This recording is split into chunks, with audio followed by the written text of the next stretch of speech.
Welcome to Krishna cooking. ఈరోజు మీకు చాయ్ biscuit ఎట్లా చేసుకున్నాడో చూపిస్తా.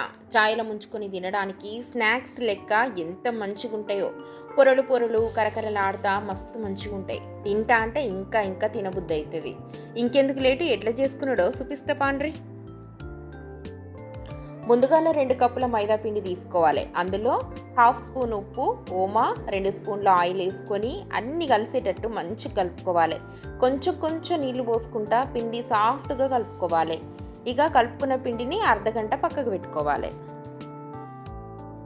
ఇప్పుడు ఒక చిన్న గిన్నె తీసుకొని 2 స్పూన్ల మైదా పిండి, 1 స్పూన్ కార్న్ఫ్లోర్, 2 స్పూన్ల ఆయిల్ వేసి మంచిగా కలుపుకోవాలి.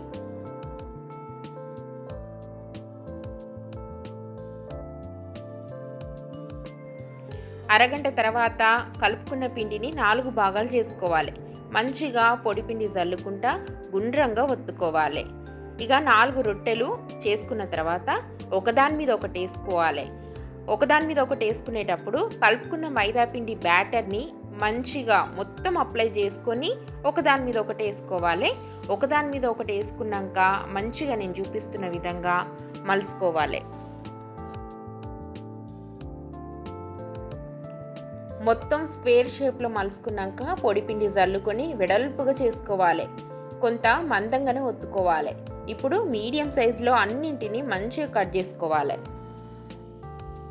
ఇప్పుడు స్టవ్ మీద ఆయిల్ పెట్టుకోవాలి. బాగా హీట్ చేసుకున్నాక మంటను లో ఫ్లేమ్లో పెట్టుకొని మనం కట్ చేసుకున్న ముక్కలను ఒక్కొక్కటిగా వేసుకొని 2 దిక్కుల ఎర్రగా కాల్చుకోవాలి. అంతే, చాయ్ బిస్కెట్ రెడీ అయినట్లే. ఇక వేడి వేడి చాయ్లా ఈ చాయ్ బిస్కెట్లు ముంచుకొని తింటే అద్దిరిపోతుంది. పైన కరకర, లోపల మెత్తగా. ఇంకెందుకు లేటు, మీరు కూడా ట్రై చేయండి. మా ఛానల్ని సబ్స్క్రైబ్ చేసుకోండి.